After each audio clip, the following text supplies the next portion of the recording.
Jeff Carlson with My Resource Library. Today I'm joined by Ryan Menke of OFS. Ryan is the, he just told me, the Senior Vice President of Sales and Marketing. How you doing, Ryan?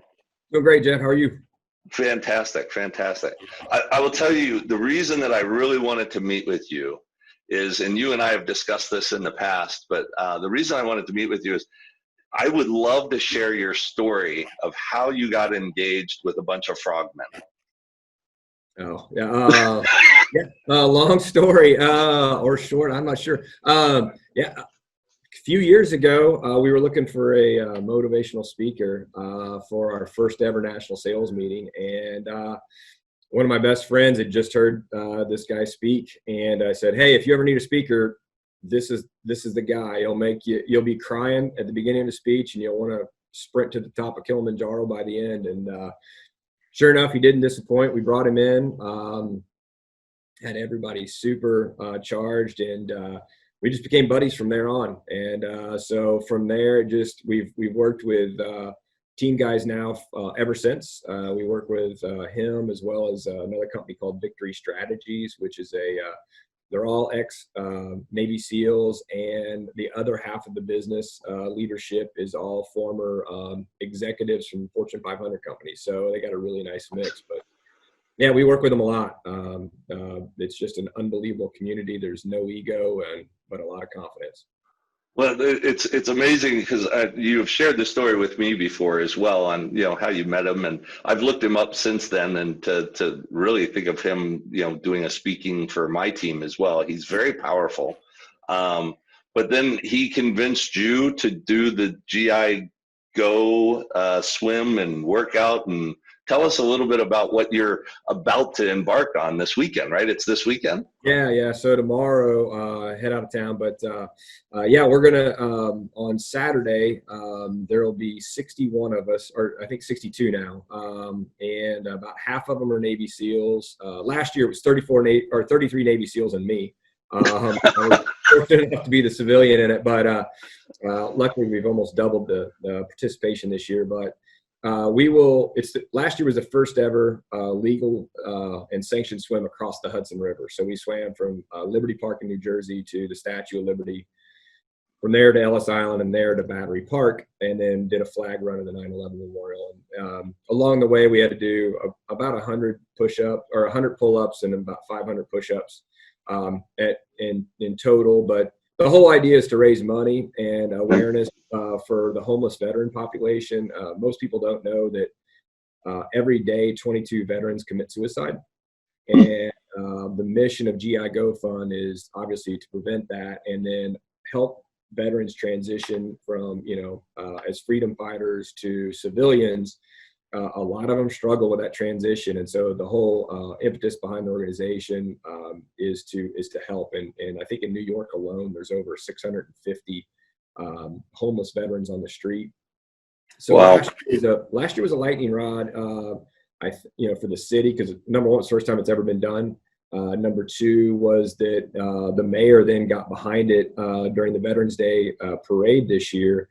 Actually announced that the city was taking a very active stance and was going to eradicate veteran homelessness in the city of New York. So nice. It's been an awesome endeavor, and I've created so many friends out of it from last year, and I'm looking forward to seeing them this weekend. Now, training for something like that, I know you're in southern Indiana, where there's not a whole lot of oceans and rivers to go swimming massive miles in. So how do you train for something like this? You swim a lot of laps in small ponds. So, we have a pond out behind our house, so I just jump in and swim. It takes about a half an hour to swim a mile, so you'd be out there for 2-3 hours. The real long days. I work out with a local triathlon team and do some pool work to work on speed and stuff like that. But yeah, when I started this last year and committed to it, I couldn't do 3 pull-ups. We got to do at least 100 in a day. So just a lot of time and effort, and have a great support group. We have a kind of a club at work that we push each other every day to stay in shape, and that's really helped stay focused and on track.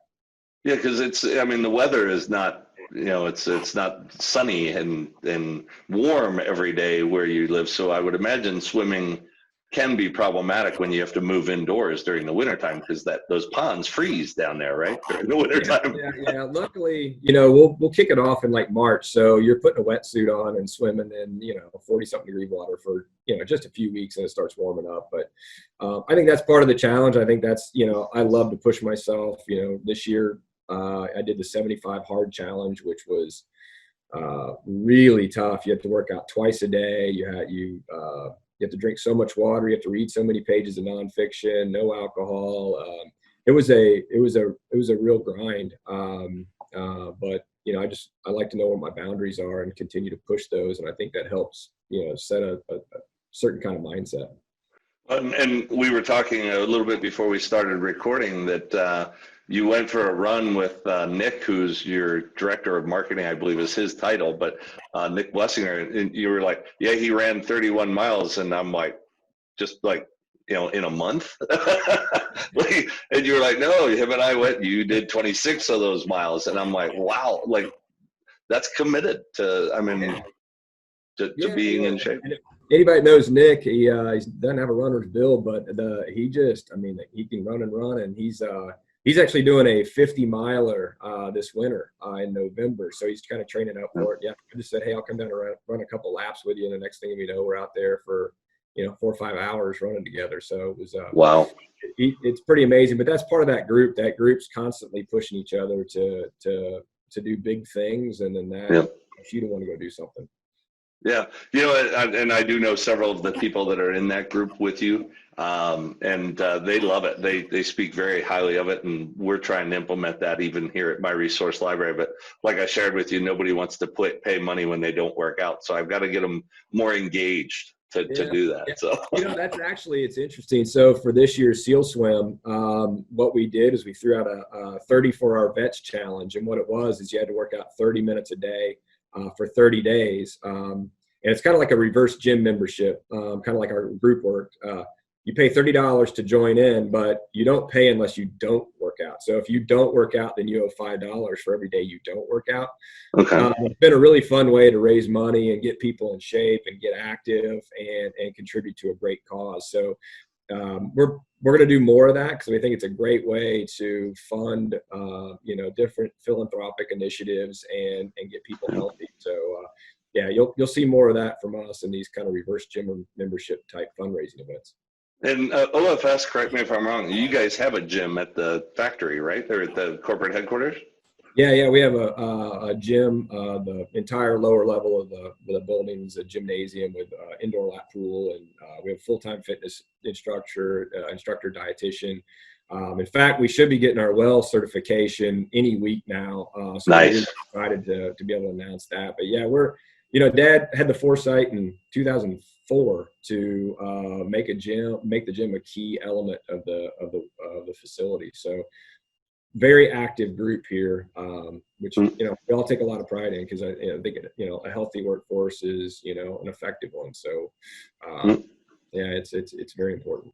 My last visit there, just so you know, I'm the one that ate all of your chocolate. Nobody was eating it. I just felt like it needed to be eaten. So. So this weekend, you leave tomorrow to go to New York. You're going to do the swim on Saturday. And by the way, we are going to post on social media to try and get you some more donations and because you can donate to this very worthy cause. But didn't they have a nickname for you last year when you were the only non-Navy SEAL swimmer? Yeah, it's called shark bait. We figured I'd definitely be the slowest of the group, so I was kind of, shark bait sounded better than chum, but I think ultimately we were kind of the same thing. But yeah, so that's our team name. It's our goal is to raise $10,000. We know this year's a tough year to donate. Last year we were blessed to raise over $75,000, just our team alone. Wow. But just to put it in context, it takes $10,000 to transition just one veteran off the street, to get them the care they need, to get them the housing and then the transition services. So we'd love to blow that goal out of the water. Last year we set it at 10, then we moved it to 20, then we moved it to 30, then we moved it to 50, and we just kept going. So I'm hoping I can readjust that target before Saturday and raise even more money. Good. Well, we'll get that out there and do the best we can to help support that. And as I told you, I usually donated to it last year. I haven't done it, but because of this podcast and video stream, I thought, okay, I've got it up on my other screen. I'm going to take care of it right after our call. So we appreciate it so much, and I know the whole reason this thing got started was the Fanos brothers who founded GIGO. Their best friend from school got killed in action, and so they started this fund to help other veterans, and it's but this swim's their keystone event. Yeah, it's definitely worthwhile. It's definitely a worthwhile event. I'm not so sure I would ever even just swim in the Hudson River, but better for you. And I do understand there's a current, right, that you swim against in the first leg, and then the rest of it is with the current. Is that correct? Yeah. So they try to time it as best as possible, but when you got the ocean and two kind of rivers come together there, it can get a little violent. So yeah, the first leg, 6 out of 34 guys, including Pete Hegseth, who's the anchor from Fox and Friends that provides all the news coverage for us. They got towed by jet skis, so it was ripping pretty good on that first leg. Second leg is pretty easy, and the third leg's a little bit of head current. And then you kind of can ride it into Battery Park there in Manhattan where we get out. Yeah, one of your team members was sharing with me the times that you were doing each length, and he said basically I think it was the last one was kind of like, well, clearly there was a current pushing because there's no way they were swimming that fast. So, but congratulations to you. Yeah, thanks. It's I mean, you can't describe the views and being in that moment with those folks in that water and being able to look up at the Statue of Liberty as you're swimming by and just being able to take it all in. The city supports it so well. I mean, the New Jersey State Police, the Port Authority, Coast Guard, FDNY, NYPD, they're all out there supporting it. The fire department brought out their big boats, and so they were shooting these jets of water we went through at the end. It was pretty surreal. So that's cool. Looking forward to getting back to it. Well, and I love the fact that you post pictures about it on your LinkedIn page. So anybody that's listening to this, please follow Ryan on LinkedIn. He does post a lot of information about this too. It's fantastic. So I'd be remiss if we didn't talk a little bit of OFS shop during this as well. But basically, and we were chatting a little bit about this earlier, and you just kind of mentioned it, this day and time, there's just a lot of stuff going on. And so basically the, leadership in certain times and circumstances fits pretty much what we're dealing with right now. So the question I would have is, tell us a little bit about the importance of communication that you guys are doing. It's absolutely the most important thing in all of this is communication. We sat down as a team. I'll never forget the day. It was right as kind of the pandemic was, coming out and things were starting to lock down. And we actually had a tour here, and the tour was all, 30 and under designers and in our team. And I literally could see the fear in their eyes of kind of this unknown. And it really hit hit me like a ton of bricks. And as I process it, one of the things you realize is, if you're under 30, you really haven't had a bad work day in your entire career, really. I mean, you had a great economy all along. Yep. You've had days, but you haven't had, recessions or, bad economic, headwinds. And God knows none of us have ever gone through a pandemic. So we sat down quickly and said, hey, we've got to get a great communication strategy going and just talk to our people because they're going to fill the voids, on their own. And so we came up with this idea around calm, context, and confidence. And so we really wanted to give everyone a sense of calm, that we have a veteran leadership team that's been around quite a while, experienced a lot of things, never a pandemic, but, we wanted to provide context to the information they were hearing because God knows the information was changing by the second. And so we wanted to provide some context to the good and the bad information that was swirling out there, and then confidence that, hey, we're going to get through this and be fine. And so I was listening to a great podcast actually this morning. There's a guy named Andy Stanley that his name keeps coming up from Washington State to Georgia, and I think he's out of Buckhead in Atlanta. He's actually a preacher, but he does a great leadership podcast. He was talking about, the thing we all want is certainty, but if we can't have certainty, the next best thing is clarity.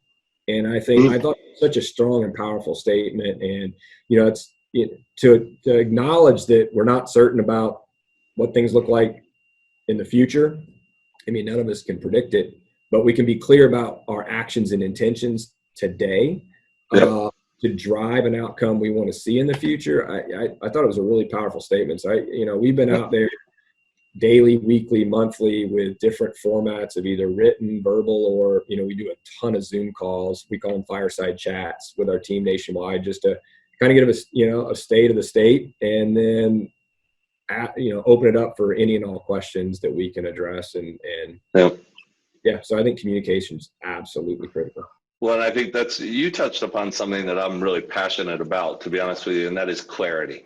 And right now I have never experienced a world that is so muddy from, the beliefs of the entire nation are just kind of crazy. So any clarity, I would think anybody would just gravitate to and really appreciate. And it is something we lead our business on, which we used to call the 100% transparency.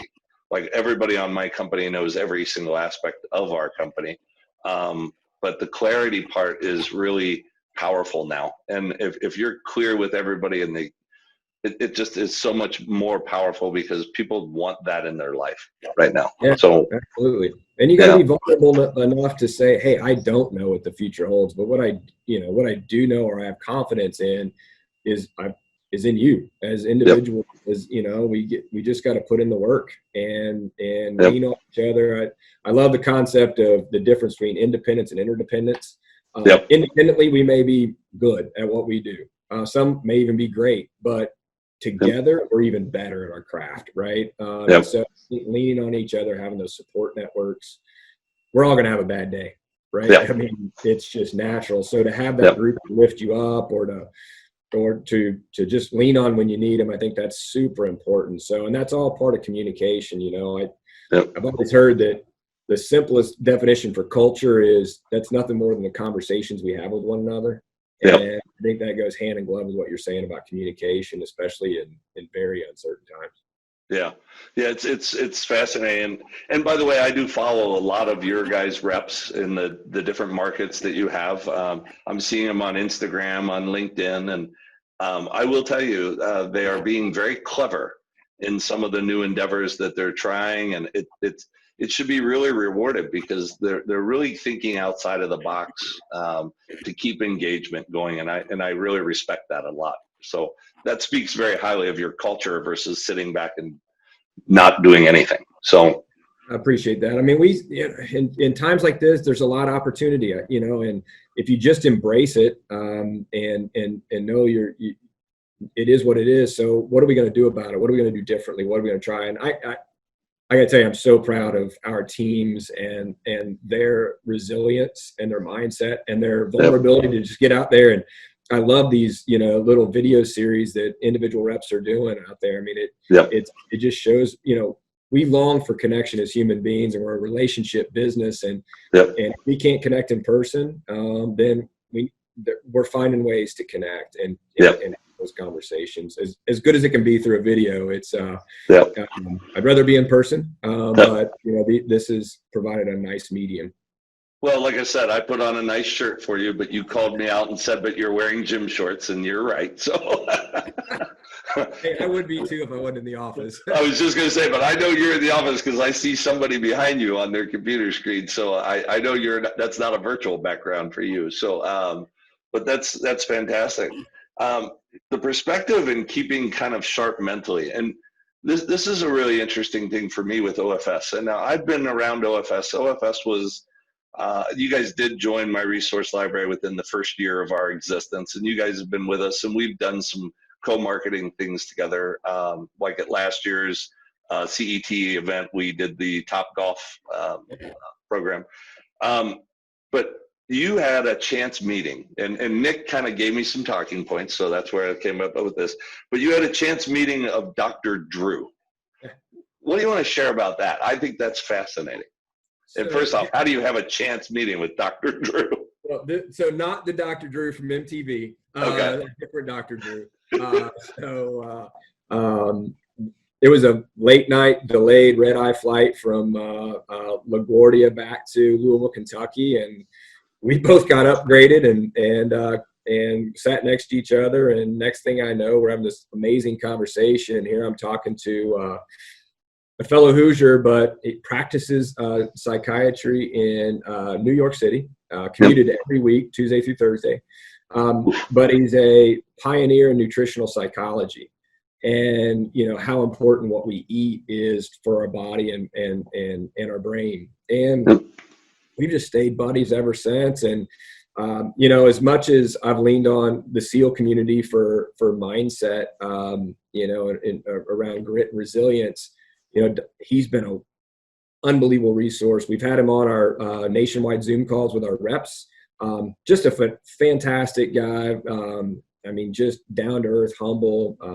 In fact, after the swim, when I get back, we're supposed to go paddleboard the Blue River together. Nice.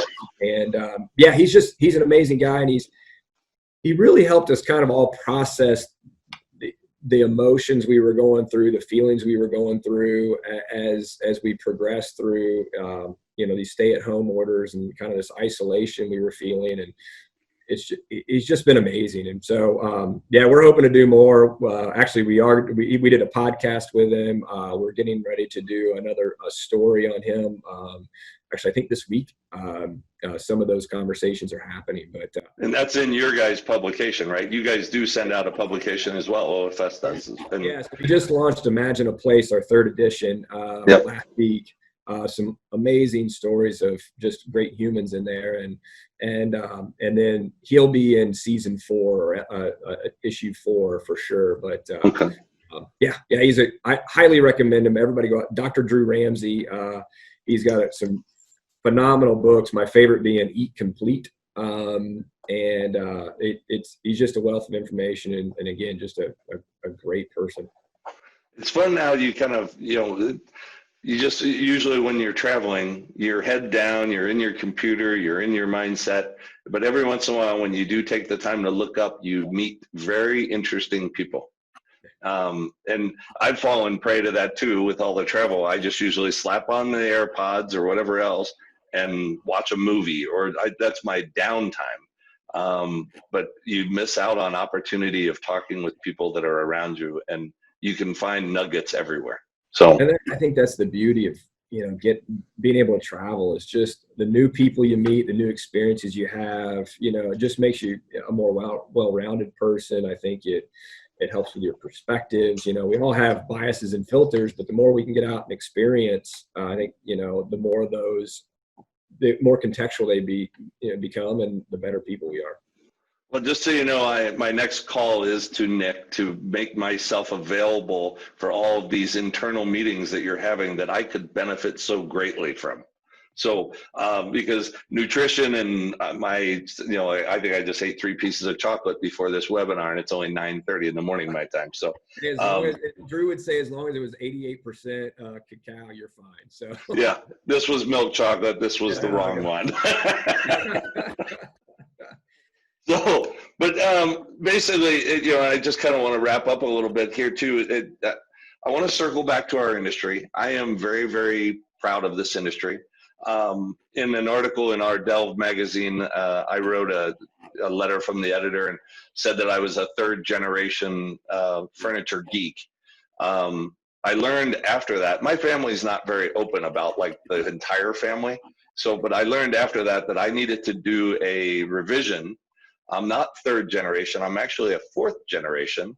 My great grandfather worked for Art Metal in, where is that?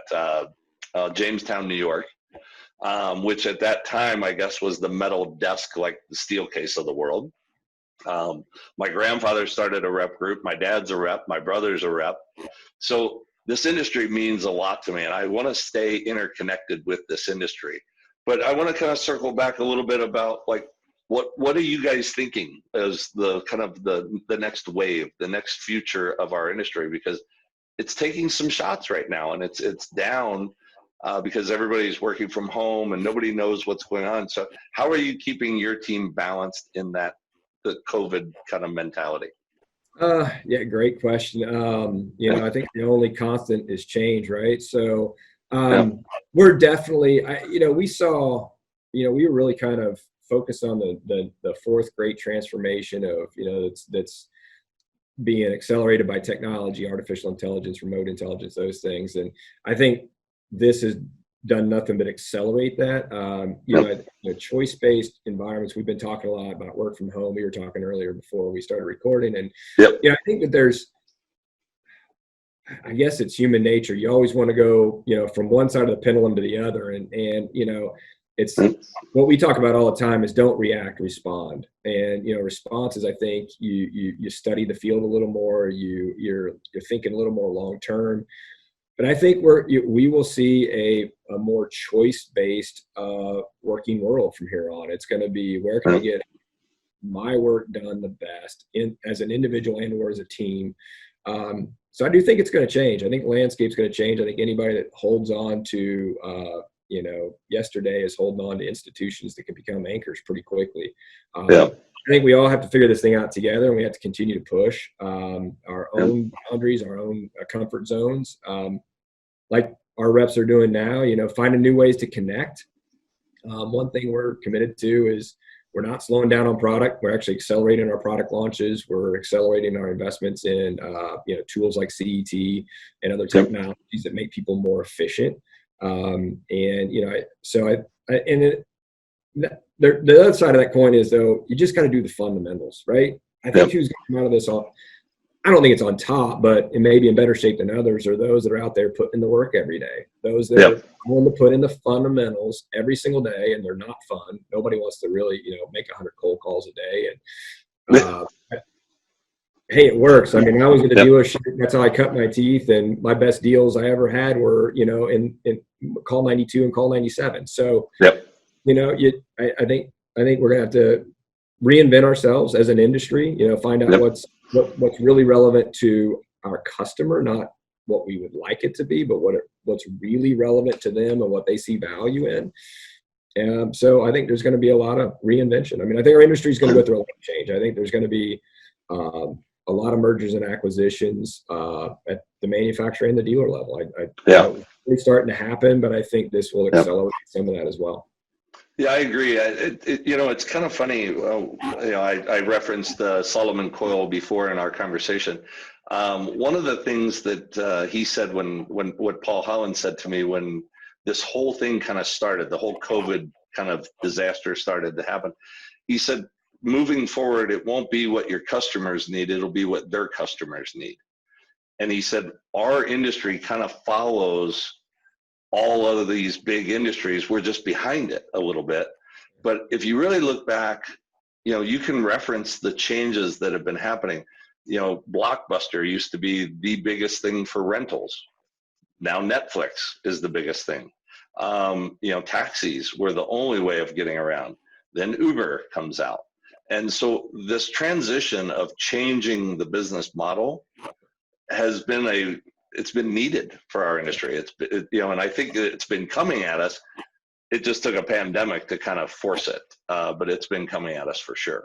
So. To your point, think about, most people don't go back and study our industry or even, the office space in general, but the 70s were transformational for our industry. If you look at who the players were and then who came out of that and who the players are today, it was transformational. I'm not so sure the 20s for us aren't a decade similar to the 70s, where, those that embrace change and are willing to disrupt themselves, maybe, I think the deck has the opportunity to change. And I think it's going to happen again. I think at the distribution level and at the manufacturer level.